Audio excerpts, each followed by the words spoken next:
Romans chapter 4, verse 17 to 22.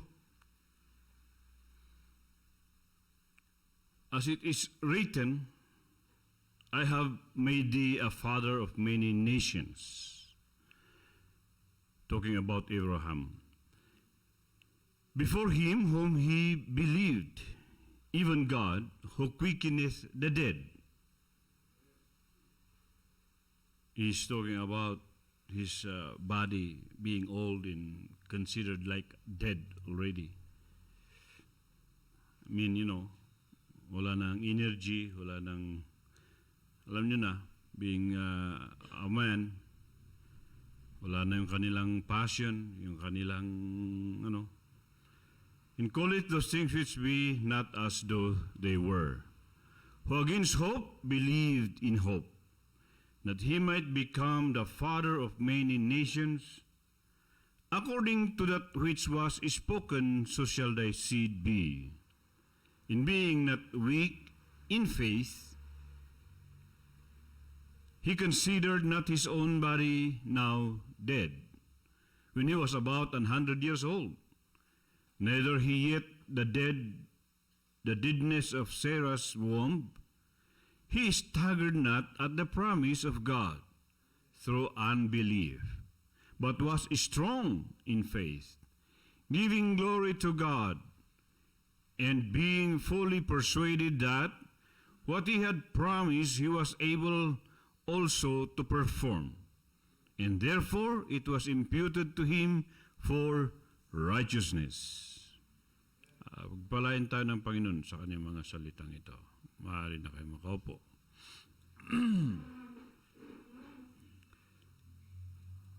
Ang pamagat ng mensaheng ito ay, of course, faith in action. Faith in action.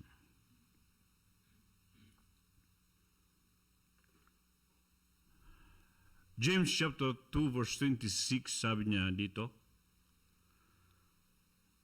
for us the body without the spirit is dead. So faith without works is dead also.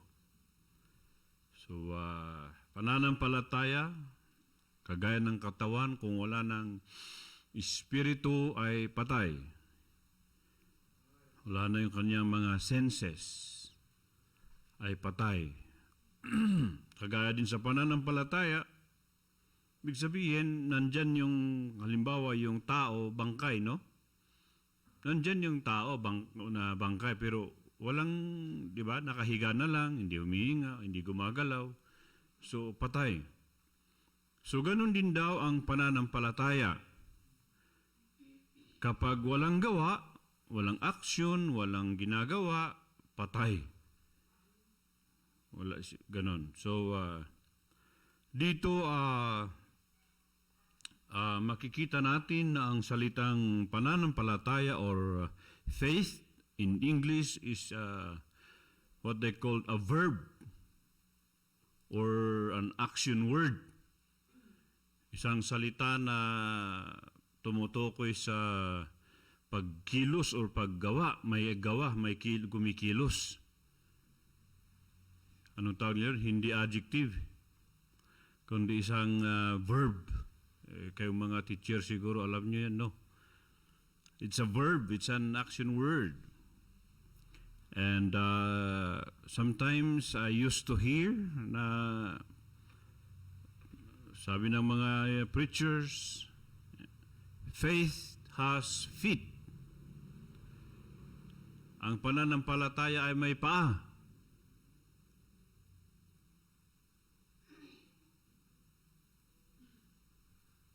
Parang may dumaan na anghel, no?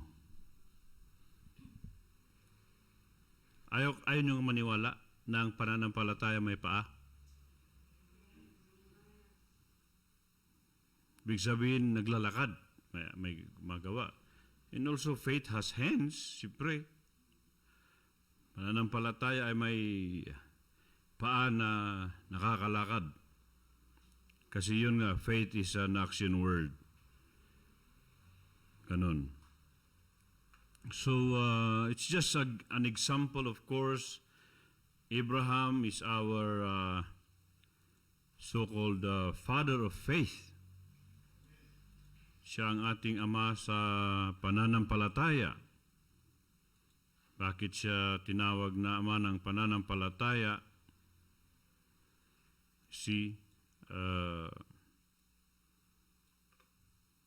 Sapagkat talagang siya yung nagpamalas or talagang ipinakita ang talagang gawa ng pananampalataya. Makikita natin, of course, sa tawag nito sa Hebrews chapter 11, mga tinatawag na ama ng pananampalataya or fathers of faith, heroes of faith, how they put in action their faith. At naging yun nga, sabi nga, these are the clouds of witnesses. Ito yung mga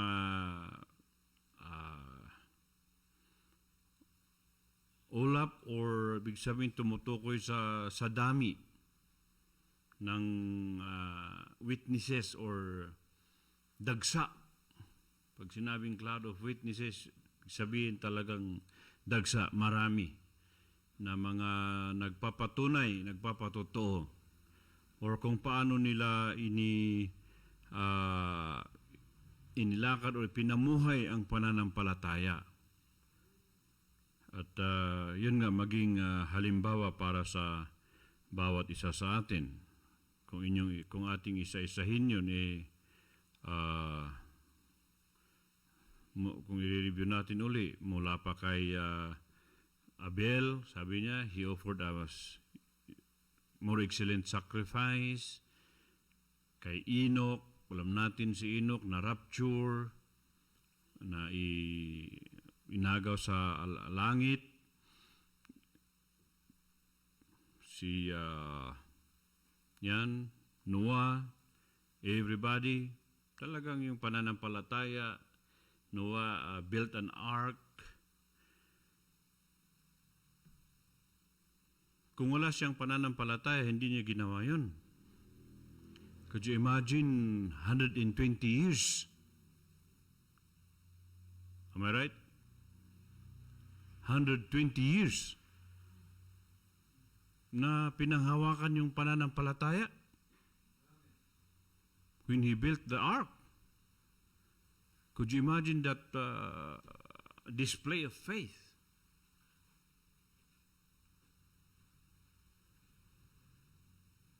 Ang parang mahirap kung sa ating panahon ngayon. Itong kay Abraham ang sinabi niya dito, and I believe all these people that we read here, heroes of faith, ay ganon din. Yung sinabing he staggered not. Hindi siya napanghinaan. Hindi siya nanghina ng kanyang loob, hindi nanghina ng kanyang pananampalataya. Could you imagine he was 75 when God spoke to him that you will embrace a son? And then, of course, yun nga, 75 years old na, may edad na. And of course, habang tumatagal, kung tutuusin, humihina ang katawan. Pero ang maganda dito, habang humihina dapat yung kanyang katawan, lumalakas naman yung kanyang pananampalataya. At sa pamamagitan nun, dahil sa kanyang pananampalataya, anong sabi ng mensahe sa atin? Sa halip na tumatanda yung kanilang katawan ay bumabata.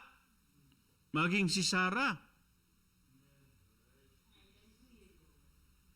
See that? It's because of faith. Kaya hindi sila napanghinaan. Ang maganda dito, I like what it says here. Now notice that Abraham believed God. Was that right? And it was imputed to him for righteousness. And God gave him a sign that he has received his faith. Amen. Do you get it? Look. See, Abraham said, Lord, I believe you. No voice come back. I don't know. Willie said, Lord, I believe you. When no voice come back, Abraham didn't know. But God spoke back and gave Abraham a sign that he had received his faith.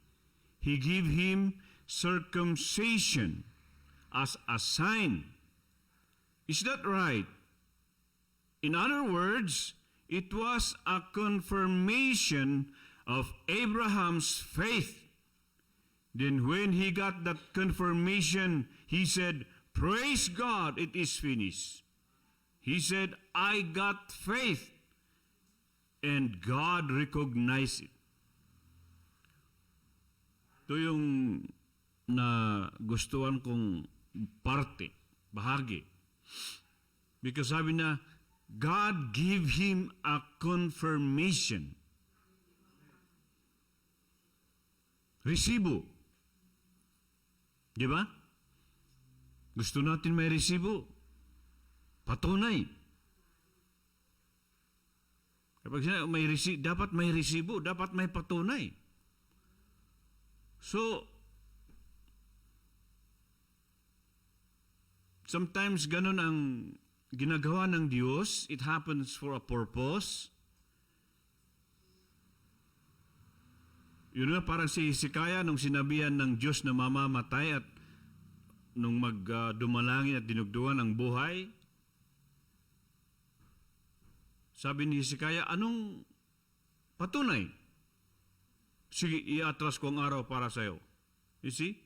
Hindi lang, you see, what God is doing, has done is that He did not only give a promise, He is also giving a confirmation. And that really actually makes me think. Napapaisip ako minsan maging sa sarili ko. Because we need to have the confirmation of our faith. Dapat may makumpirma.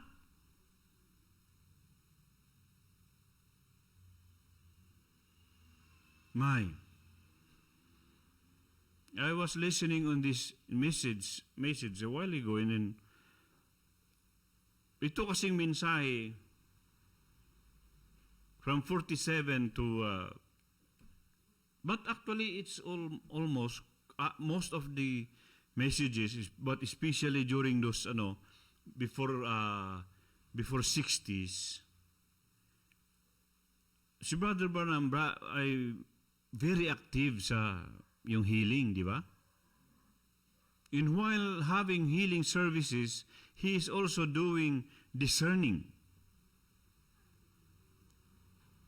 the thoughts of the people. And it's really amazing sometimes kung pakinggan ninyo na sabi niya doon sa isang tao, kailan ka lang na-convert? Dati kang Katoliko? Bira mo pati yun nakita ni Brother Branham. Tapos naging born again ka? Talagang idinidetalye ng Panginoon sa kanya. It's just like Brother Branham before he started in his ministry, I will give you a sign. Like Moses, di ba? Nung sinugo siya sa Egypt, paano sila maniniwala Panginoon? So God gave a confirmation. So I believe to each every believer, mga anak ni Abraham, Bawat isa, sabi niya nga, know ye therefore that they which are of faith, the same are the children of Abraham. Galatians 3:7 at sa Romans 4:6. Therefore it is of faith that it might be by grace to the end the promise might be sure to all the seed, not to the only which is of the law, but to that also which is of the faith of Abraham, who is the father of us all.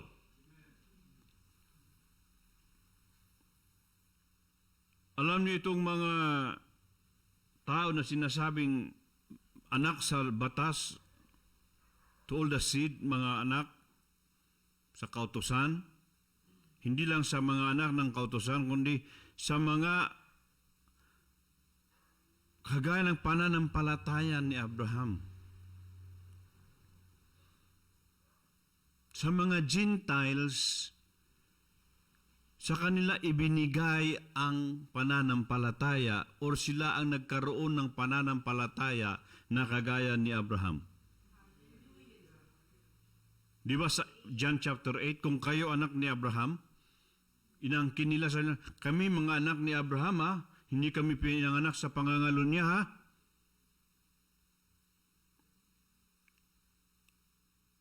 Pero nung sabi ng Panginoon, kung kayo ay anak ni Abraham, bakit niyo ko pinagsisikapang patayin?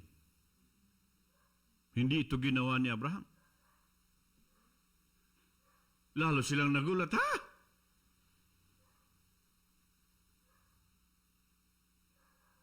Ibig mong sabihin, kilala mo si Abraham? Nakita mo si Abraham?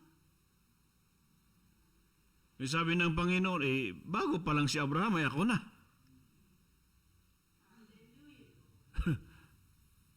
Tignan niyo yung walang pananampalataya, ha? Naguguluhan. Napapasal.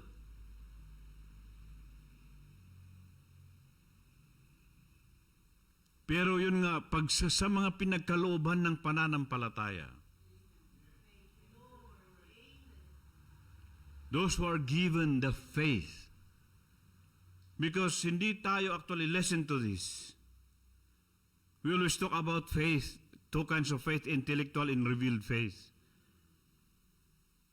Everybody can have faith intellectually. But what we are talking here is a revealed faith. Na ihayag na pananampalataya. At walang pwedeng magkaroon ng ganitong pananampalataya kung hindi pinagkaloob ng Panginoon. Walang magkakaroon ng ganitong pananampalataya kung hindi ipagkakaloob din ng Diyos. So you see, blessed are your eyes. Kung alam mo na ikaw, listen, look at this, ha? It's always been that way. While Sodom is in Lot in Sodom is in trouble, is in burning.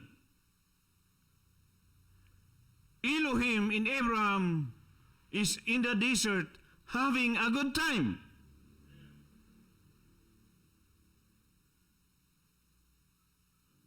In the time of the Exodus of the children of Israel, God is with Israel in the pillar of fire and the pillar of cloud.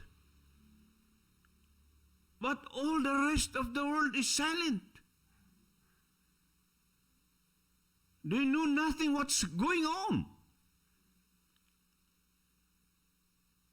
May mga witnesses or may mga mababasa tayo na kagaya ng mga Amalek, yung mga Gibeonites, yung may mga nakakarinig. Di ba? But it's just parang, ano ba yan? Ano yung mga kwan? But the difference there is that God is with them. Showing His glory, showing His power. The pillar of fire alone. Di ba? The pillar of cloud alone by day. That's the glory of God. The power of God. And while eating on that manna, they don't get sick. Alam niyo ba yon? Ha? Habang sila ay kumakain sa manna, walang nagkakasakit. Mamamatay. We just let it go. Sometimes, di ba, kailangan parang may wisdom din eh. Kung paano i-put in action ang ating pananampalataya. Because this is what I believe. If we put our faith into action, it's also in wisdom. Hindi basta pananampalataya lang na bahala na. Kailangan may kasamang, kasi ito yung mga gift of the Holy Spirit. It's not only faith, it's not only knowledge, but it's also wisdom. So, ganun eh. Kung isipin mo nga naman tama, if we keep this child, we will lose it. The soldiers of Pharaoh will find it. And they will slaughter it, they will kill it. So we'll just let it go. Pero alam nyo, they have this knowledge.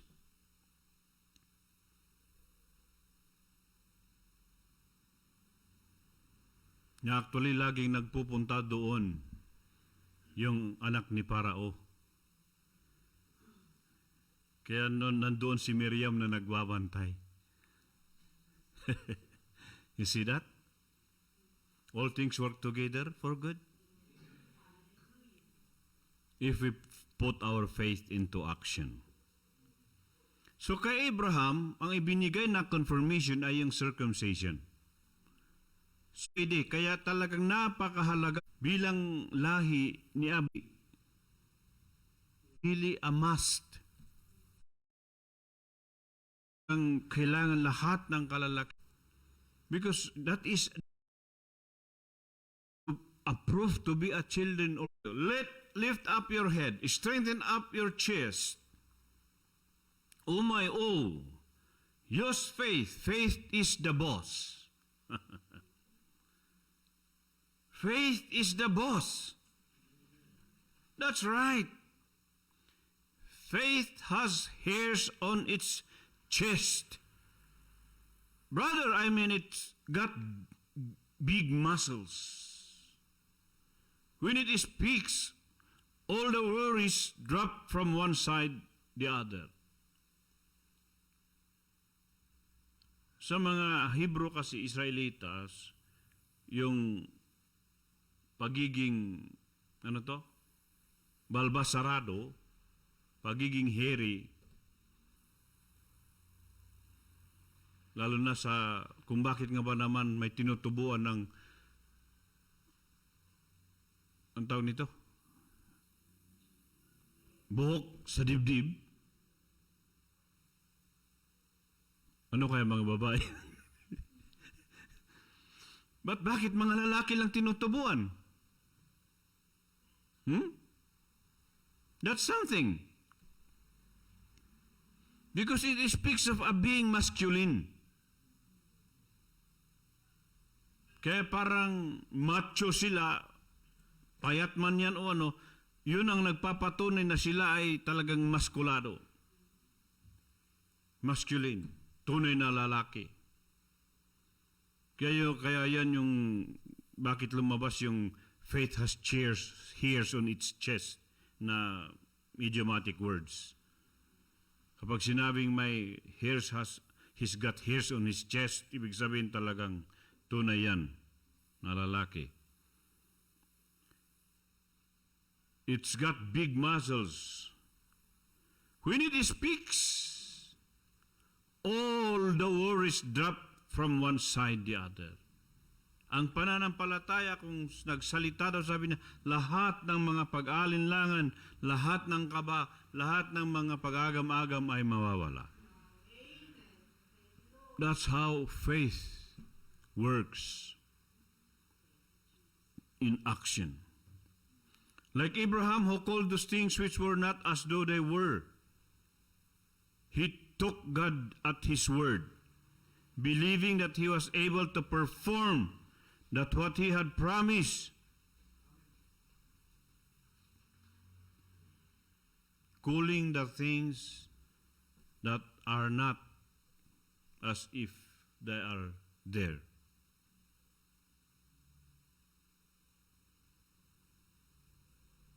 Yun nga. Nung sinabi ng Diyos na magkakaroon ng anak na lalaki, of course, yung kanyang tinatahing lampin ay panglalaki. Kasi dati, ano ang mga kulay na panlalaki? Hindi kagaya ngayon na uso na ang unisex. Hindi kayo magtataka. Bakit uso maging damit mga unisex? Nakakatawa dati ang tao, ang lalaki na magsusuot ng pink.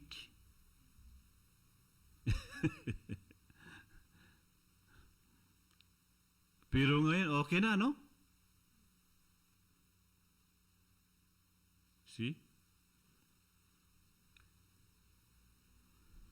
The trouble of it is with the church today, we come with hope. Hindi masama ang hope, di ba? But the trouble of the church today is we come with hope in the state of faith.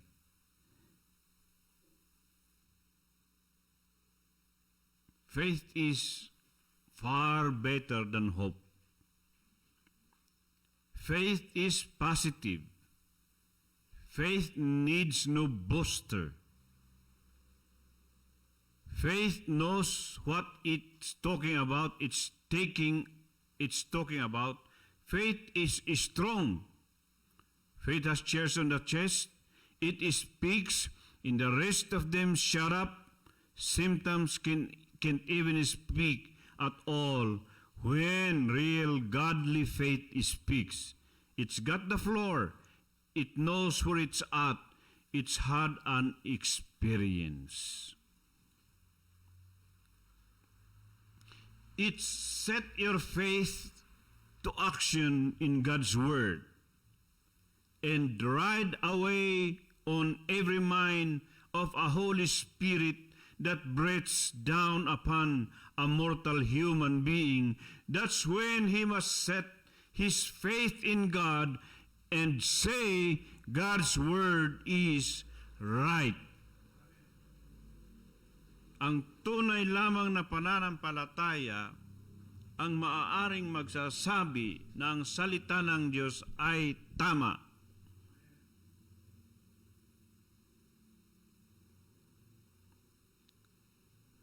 Wow. Confirmation.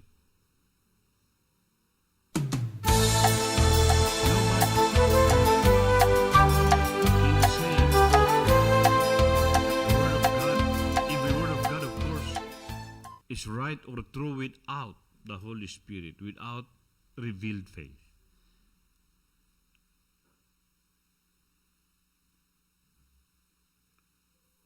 See the message, if there's a deep calling, there's a deep to response. We can only say amen to every word of God if we have the Holy Ghost. Because that is actually the thing that makes us speak or respond to the Word of God. Kung walang magre-respondi doon, it's just like nga uli,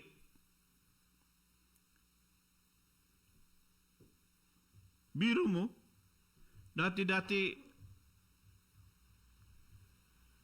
anong brand yan?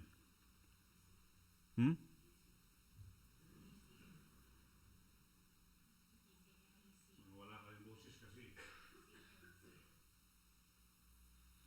TCL. Ang kailangan mo lang dyan ay dapat yung TCL din na remote. Dati. Ano ang uso ngayon? Universal. You see, faith is a common thing. Yung hyssop, the blood has to be applied, has to be brushed with hyssop. You know what is that hyssop? Is a common grass that can grow anywhere. Yun ang gagamitin na pang pahid sa dugo. Bakit yung hyssop ang gagamit? Because it's a common grass.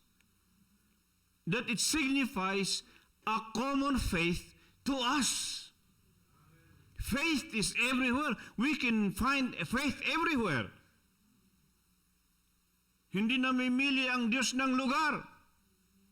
Kaya nga sabi niya, kung hihingi kayo ng Espiritu Santo, ibibigay sa inyo. Anywhere, anytime, any place. It will be given to us because it is a common thing. It's not hard to find, it's not hard to get.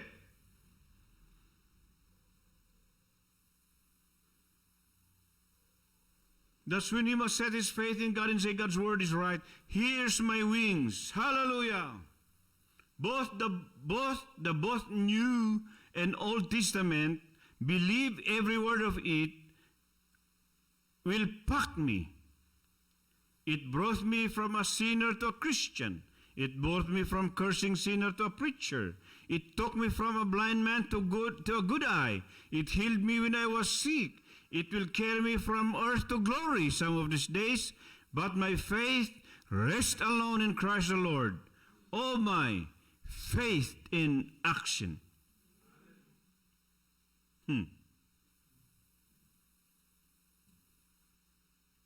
Two wings. Notice this old eagle, after a while, I watched why he wasn't afraid. He had two wings. God gave him two wings, and he knew good and well that he could be in them cedars there, or them pines before I could ever get my hand on that rifle. God's given escape for him. And if an eagle could trust his wings to safety, how much more ought a Christian to trust the baptism of the Holy Ghost to take care of him.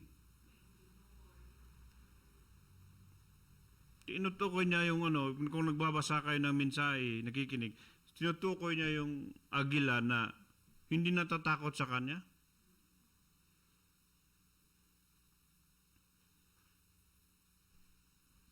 Kinakasahan na ni Brother Branham ng baril, ayaw pa rin. Hindi natatakot. So nag-isip-isip si Brother Branham, bakit kaya dito natatakot? Pwede ko siyang barilin anytime. Kaya sabi niya, dahil yung agila na yun ay may tiwala sa kanyang dalawang pakpak. Dahil once na binuka ng agila ang kanyang dalawang pakpak, in just a second, nandun na siya sa taas. Sabi niya, kagaya sana natin. Meron din tayong Old and New Testament. Ibig sabihin, meron tayong mga pangako, punong-puno ng pangako, salita ng Diyos na pwede nating maasahan, mapagkatiwalaan. Lahat ng pangako, mga salita ng ating Panginoon. Will I happen to notice he kept doing like this, with his wings? Oh, I said, I see it. See? God gave him two wings. That's God's provided way for him. He knew before I could get that rifle to my shoulders, he'd been in that brush. See, he knew where he was standing, so he wasn't scared. And if God will give an eagle that much courage, with two wings to go to safety, what would he do to a man that's filled with the Holy Ghost? What ought that to do? As long as he is present, I thought that's right. So kung sa agila, sabi niya ay, yung agila nga, may tiwala tayo pa kayang mga tao. How much more to us that we are given the Holy Spirit.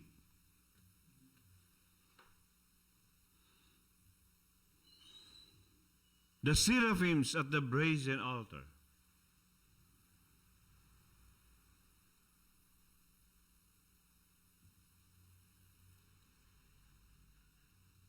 Actually, I have a caption here, a question, how to put faith in action.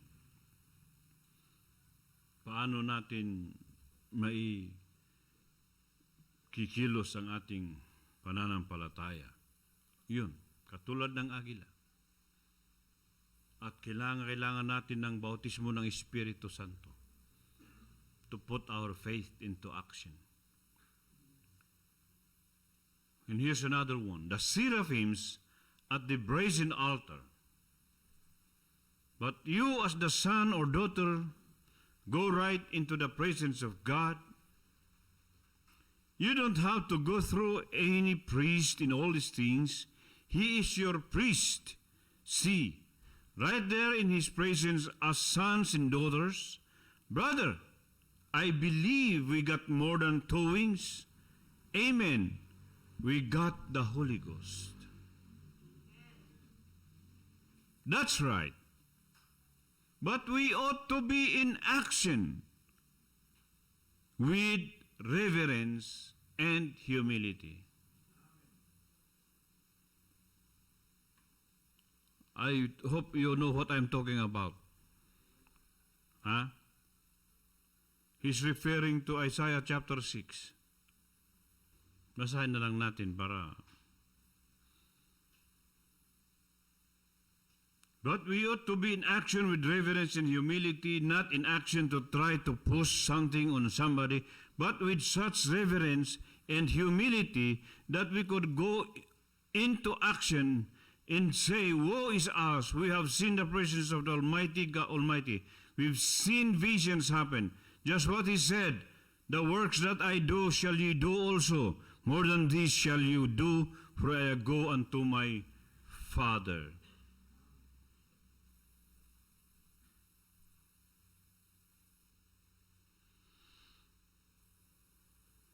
Above it stood the seraphims, each one had 6 wings.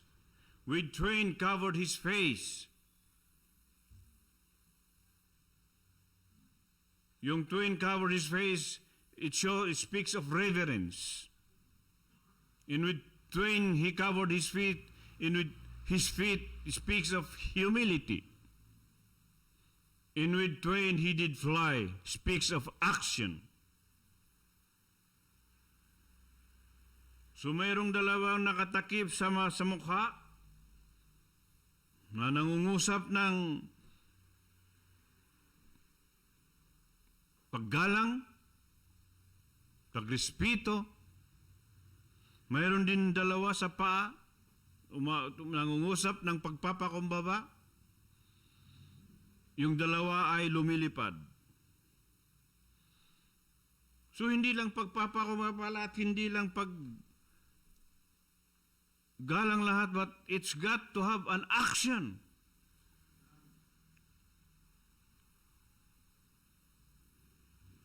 With two he covered his face in reverence.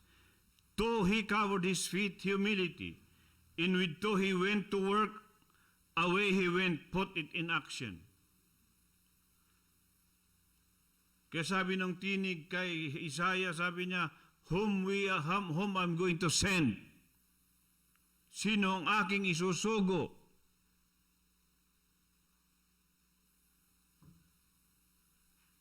Sabi ni Isaiah, isugo mo si Danner. Tama ba yan? Sino mo nga? Ibaba mo. Kung may Danner doon na nakalagay. Baka mayroon.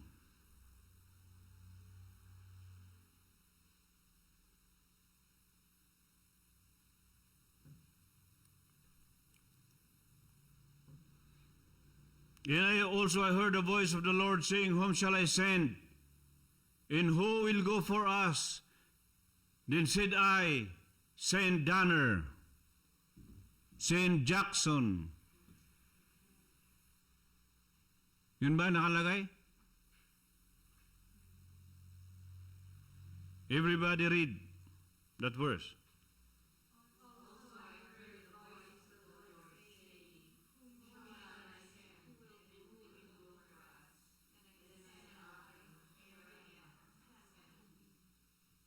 Did you hear the voice of the Lord? Sino sa inyo nakarinig ng tinig ng Diyos? Ha? Is anybody here heard the voice of God, heard the voice of the Lord tonight?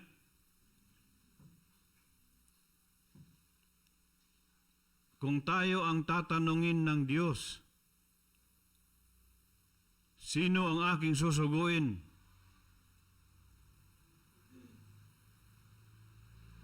Panginoon, nandyan po si pastor. Nandyan po si brother, nandyan po si sister. Anong sagot natin, mga kapatid?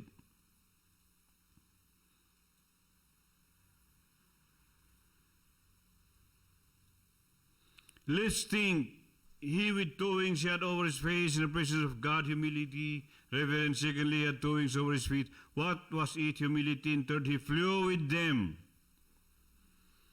Put himself in action. He put himself in action with two wings, while two more with wings covered his face in reverence. You see, ang tunay na pananampalataya, mga kapatid, ay hindi mayabang.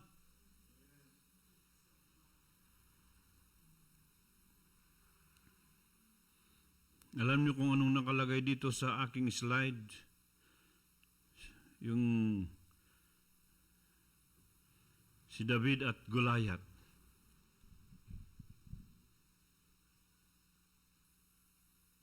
Hindi nagmamayabang si David.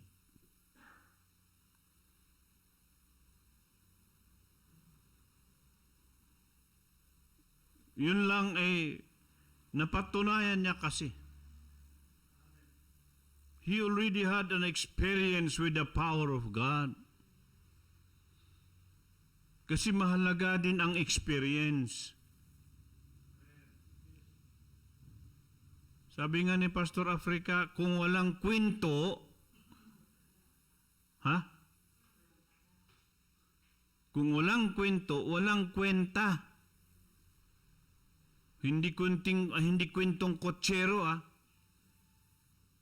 Hindi kwentong barbero.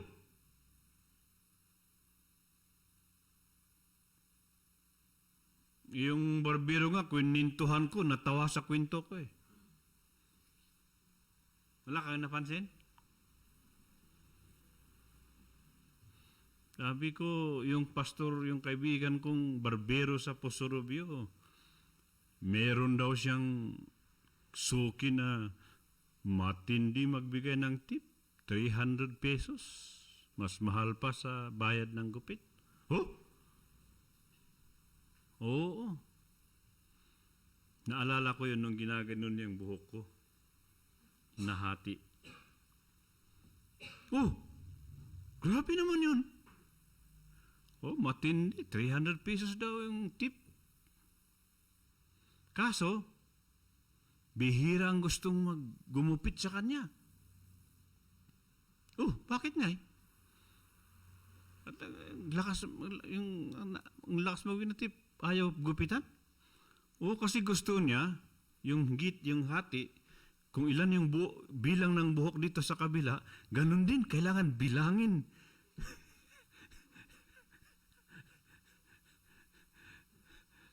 Yung barbero mismo natawa sa kwento eh. Yun naman ay kwento ni Pastor June na barbero. Mga kwentong barbero talaga, ano. Pero kung mayroon tayong experience, mayroon tayong ikukwento.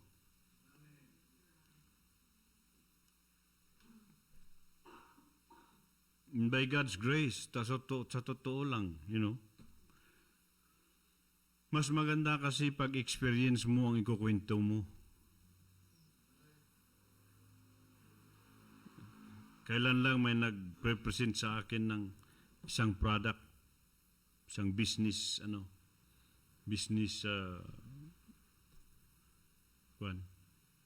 ang ipinapakita niya, itong upline ko, milyon ang kinikita, bla bla bla, ganito.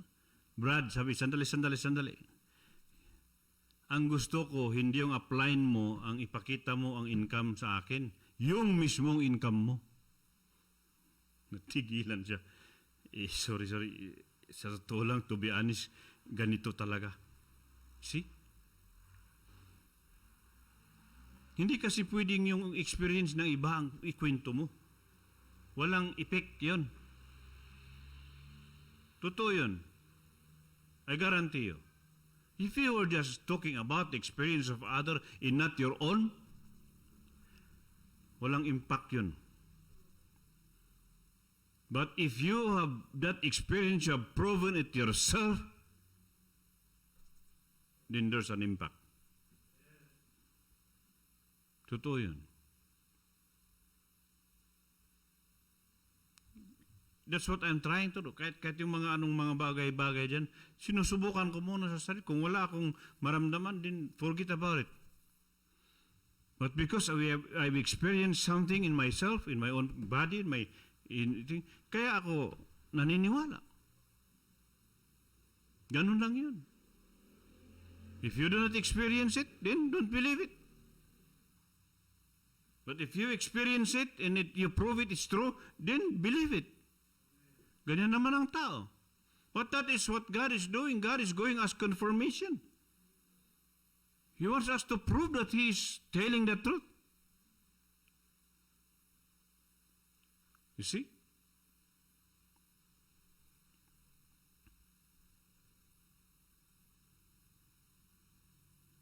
Doings, he was in action what he was doing. He was showing the prophet.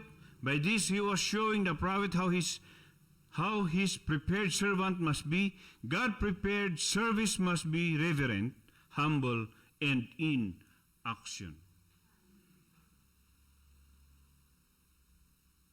Let me tell you, ang humble ay hindi ganun ang humble. Yung sabi nga lang, hindi makabasag pinggan. Hindi yun ang humble. Ibaliktarin nga nila yun. Ano yung sabi ng kabaliktaran nun? Nasa loob ang kulo. See that?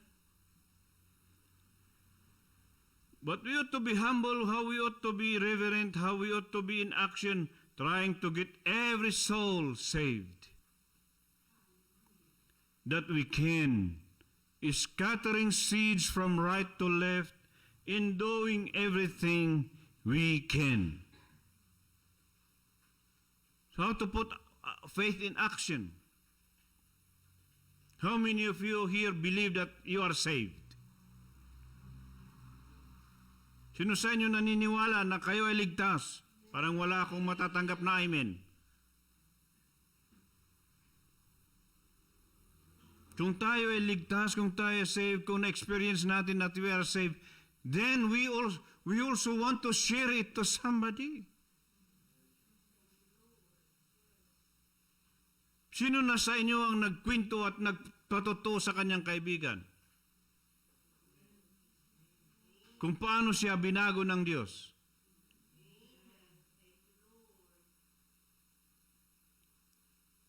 Kasi meron kang ikukwento. Pero kung wala kang ikukwento, ay talagang walang kwenta. Ganun lang yun. How we ought to be in action trying to get every soul that we can, scattering seeds from right to left, in doing everything we can. The Pentecostal Church, palitan natin yon. The Message Churches, Believers Churches, Church, instead of trying to criticize, aray. Napaaray ako doon eh. Because instead of appreciating what others are doing, we are criticizing. Well, anuman yung kanilang motibo, kaya post dito sa Facebook, at least may ginagawa. Baka yun ang kanilang motibo para ma-encourage tayo.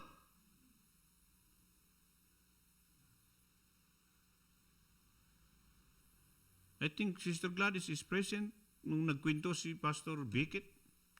We did this in Africa, we did this in Sudan, we did this in Kenya, we do this in etc. East Africa. We build churches, we give food, but we do not put it on Facebook.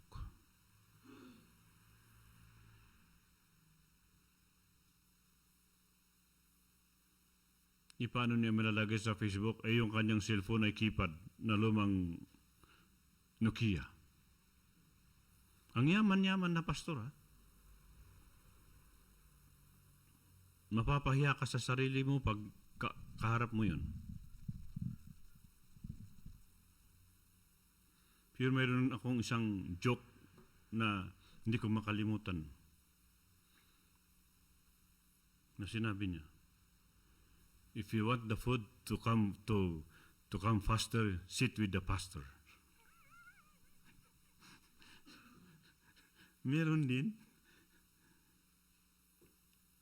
Pero when this brother speaks, talagang nandun yung kanyang mature, yung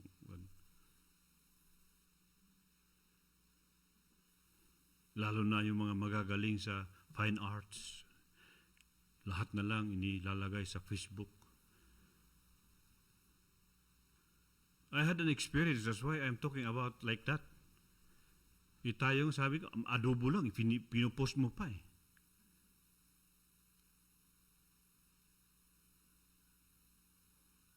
Ultimo tuyo eh.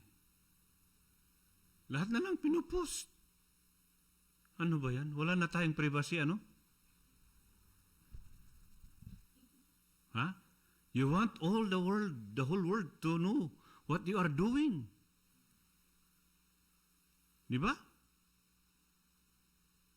Anong intensyon natin? Para purihin ka? Para ano kaya? What is our motive? What is our intention? Why are we posting those things? Mga common lang na bagay sa buhay eh.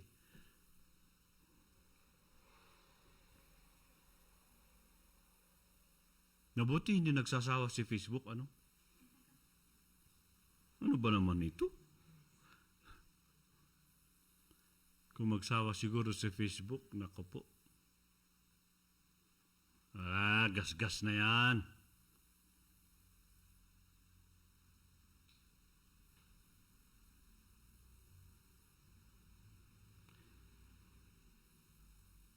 The Message churches, instead of trying to criticize it, it ought to be in action.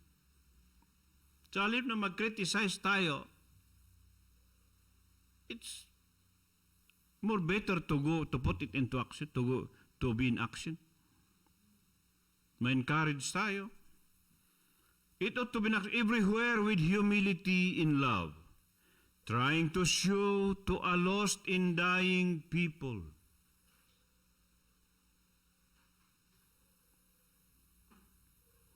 Sino na sa inyo ang nag-share doon sa ginawa kong tracks?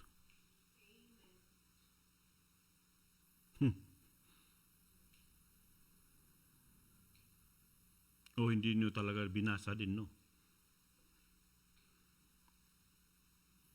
Kaya natin ipinopost yun para sa mga hindi nakakaalam.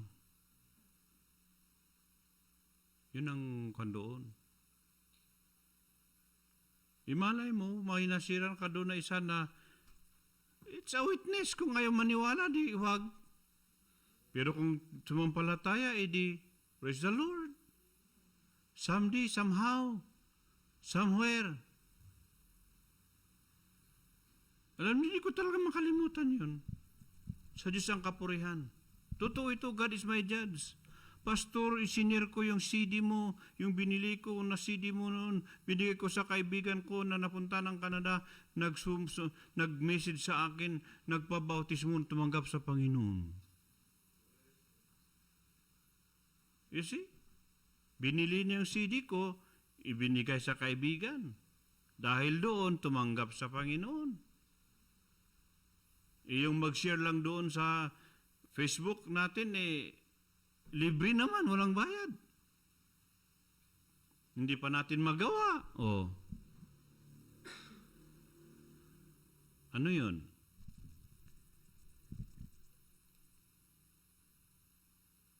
We should respect it. We should love Him. Humble ourselves, make ourselves reverent, and be in action. Like these seraphims was, with reverence and humility, vindicated. To think of mga seraphims ito, mga kapatid, ha? Ang mga seraphims or mga angels, isang kategory ng angels, seraphims, walang kasalanan ang mga anghel. They never commit sin. Maliban lang si Lucifer at kanyang mga alipuris, ha? But these people, these angels in the praise in the throne, they did not commit sin, but you see, they still have the reverence. They are showing the reverence, they are showing the humility. So how much more to us people? That we are sinners just saved by grace. Not to show humility and reverence to our God. Vindicated clearly, promised to us in the last days. And here it is. We see it. Jesus said so. It said it would happen. Here it is. Just before it will be burnt up, that signs of His coming proves that the coming is right at hand now. It could come somewhat come at any time. I don't see nothing to hinder the rapture of the church right now. Bakit ko'y dinugtong yun, mga kapatid? Faith without work is dead. Because sometimes we make a joke.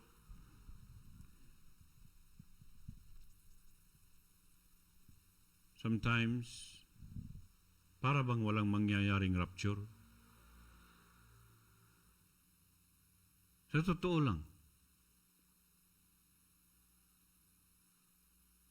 Have you heard about the earthquake? Manila? Lately? I read in the news. 6.5. Bandang Quezon City. And I heard my sister in America shared it to me. Hindi ko nga inano sa news, sa California, another earthquake. Big earthquake.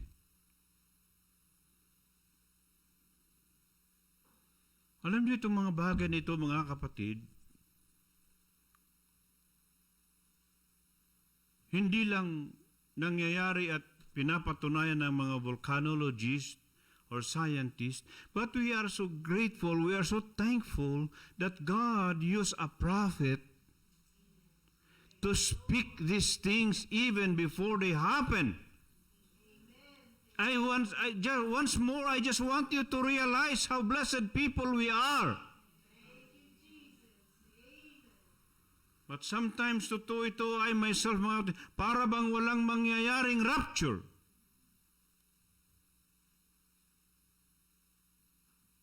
Na wala tayong ginagawa or yung ating pananampalataya, walang gawa.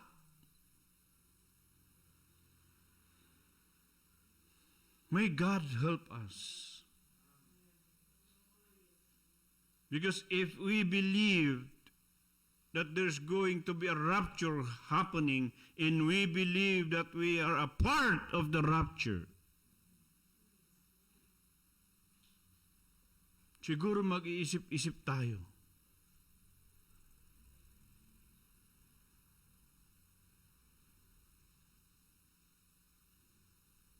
Kung ano ang dapat nating gawin. Hindi magtatagal.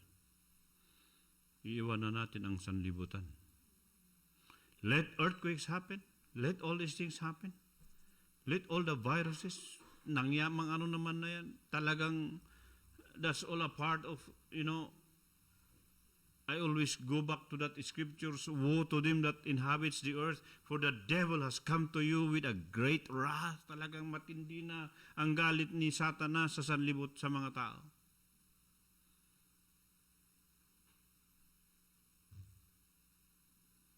Wala. So what must we do? Anong gagawin natin, mga kapatid? I believe it's time for us to put our faith into action. Panahon na siguro talagang pakilusin natin ang ating pananampalataya. Let's put our faith into action. If we believe Jesus is coming, the rapture is coming, what are we going to do? Anything, I believe, halimbawa, yung mga nakatira sa Quezon City, Manila, they do not know. How many die, according to my sister, how many die? 5,000, I think, in California. Same magnitude, I think, 6.5.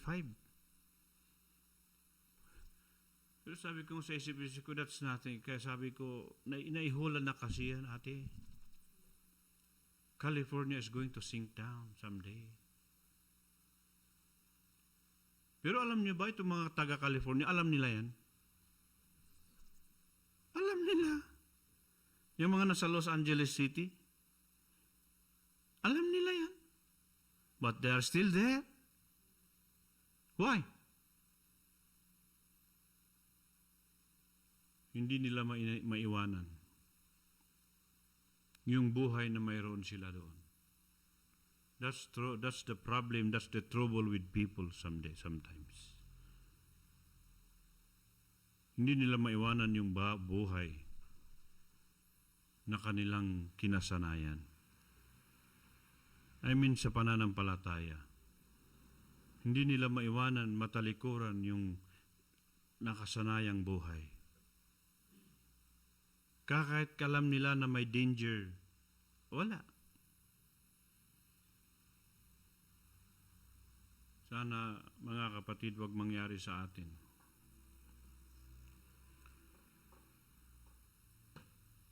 We are given all these things, this message. I'm really thankful.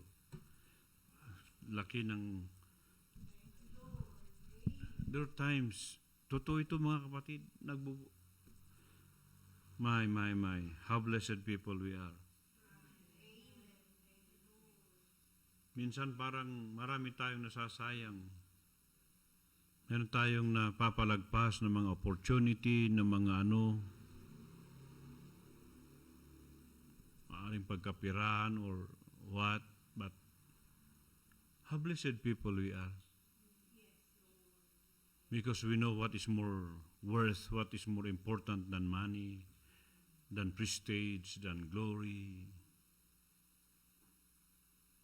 Lahat naman ng mga ito may kangganan.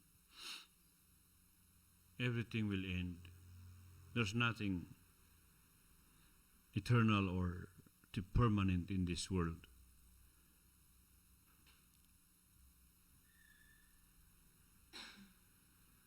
It makes me wonder why sabi ng Panginoon, if the Son of Man will come, shall He find faith on earth? Kung anak ng tao, babalik darating, makakasumpong kaya? Ano sa tingin niyo ang sagot? Tanong mismo ng Panginoon yan. Ano sa tingin niyo ang sagot?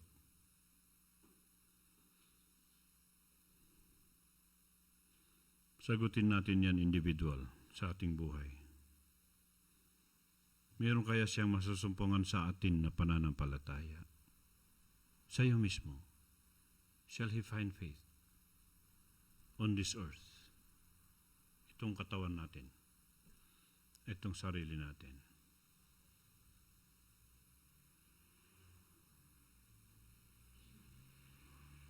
I am trusting that we all answer yes.